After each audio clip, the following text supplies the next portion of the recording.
Hey, childcare owners, how are you guys doing? What is today? Today is October the 26th, I believe it's Wednesday. So I just wanted to hop on, and as we all know, the tax season is upon us, right? I shouldn't be chewing gum, but I wanted some gum. The tax season is upon us, so it may sound a little scary for some. The reason being is because you guys have failed to prepare throughout the year for the upcoming tax season, all right? So what is this going to do? This is going to cause you guys to move in a frantic way to where you are going to be afraid that it's a possibility that you may owe the IRS at the end of the tax year because you have not been keeping up with your deductions, your expenses, your credits on a month-to-month basis because you don't have bookkeeping in your childcare operations. You guys are going to be moving frantically from a standpoint to where you're trying to cram all this stuff at the end of the year and get it all together at the end of the year, and it gets overwhelming. And then, you just feel overwhelmed. You feel pressured because you're still running your childcare operations on a day-to-day basis, and you just get overwhelmed, okay? Today is October the 26th. We know that the tax season is coming whether we want it to or not. January the 15th is the opening of the tax season. So I don't want you guys to be in that position that you were in earlier this year, trying to scramble and get things together, paying the IRS more than your fair share in taxes, all right, because you have not kept up with these things throughout the year. So instead of doing that, now is the time to start preparing for the incoming tax season, okay? So today I wanted to go live and I want to talk about 3 missed tax deductions that I see that childcare owners, they are missing every year, all right? And I'm going to talk about one specifically from an in-home childcare standpoint and the other from a facility-based childcare standpoint. Now, inclusive of both in-home and facility-based, I see a lot of childcare owners missing the auto expense deduction, okay?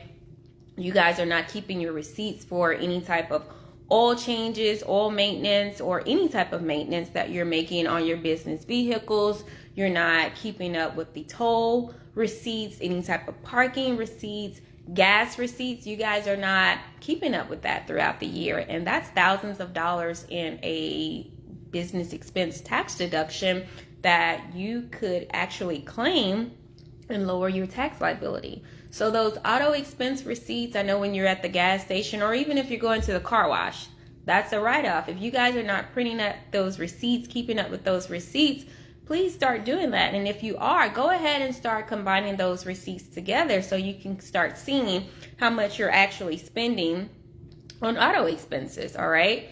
The next thing that I see a lot of childcare owners, in-home and facility-based, you guys are not keeping up with your contract labor payments, all right? Now, essentially, most people think that contract labor payments are just the people that you bring in to work into your childcare and you're paying them by 1099. That does qualify as 1099 contract labor payments, but there are also different types of contract labor payments. Let's say, for instance, you are paying, let's say Billy Bob came and he did a new paint job on the childcare. It could be in-home childcare or facility-based childcare, and he did a new paint job, and you paid him $650.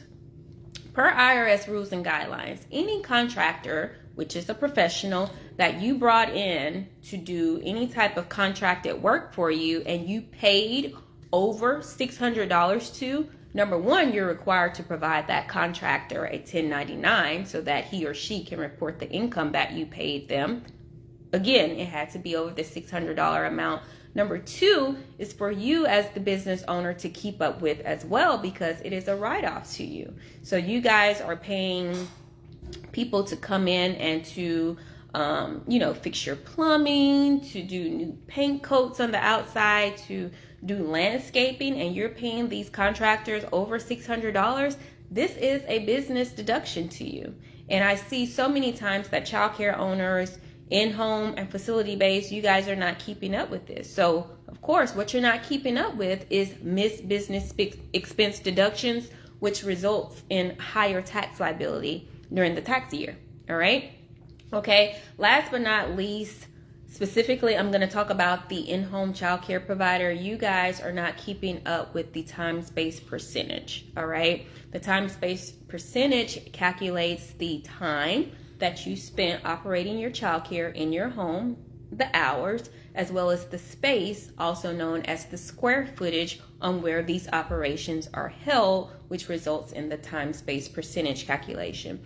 I see that this is a huge deduction for in-home childcare providers. And if you are not taking advantage of this deduction and you are an in-home childcare provider, you're missing out on thousands of dollars for deduction purposes, and you're missing out on decreasing your tax liability by this amount. Facility-based, I see that you guys, the rent that you guys are paying, the lease payments that you're paying month to month to whomever you're renting your childcare center from, facility from, or whomever you're leasing your childcare facility from, you guys are not keeping up with these rent payments. That, again, is a business expense deduction for you, which is a huge business expense deduction. And when you're not keeping up with these things, you're not keeping up with the receipts, you're not keeping up with the documentation, you can't write it off. So therefore, you're paying a higher tax liability than you normally would had you kept up with these things, okay? So these are the three most common, again, tax deductions that I see often being missed by childcare owners, in-home and facility-based: the auto expenses, the contract labor expenses, and the rent lease expenses, and the time space percentage expenses. You definitely want to start keeping up with these things. And if you have any questions, there will be a link below this live. I'm sorry, somebody's calling me, but there will be a link below this live. Go ahead and click the link. One of myself or team members will reach out to you and assist you in getting things together for the upcoming tax season. My team consists of, EAs, CPAs, tax attorneys, all high-level professional people who can definitely make sure that you're not paying more than your fair share in taxes. Also, going to be below this video to help you start getting things in order, expenses in order for your childcare. If you do not have bookkeeping, it's going to be a template where you can start putting your expenses in month by month, January through December, and start getting these things in order so that you can give this information to your tax professional so that you can file your taxes and not have to worry about,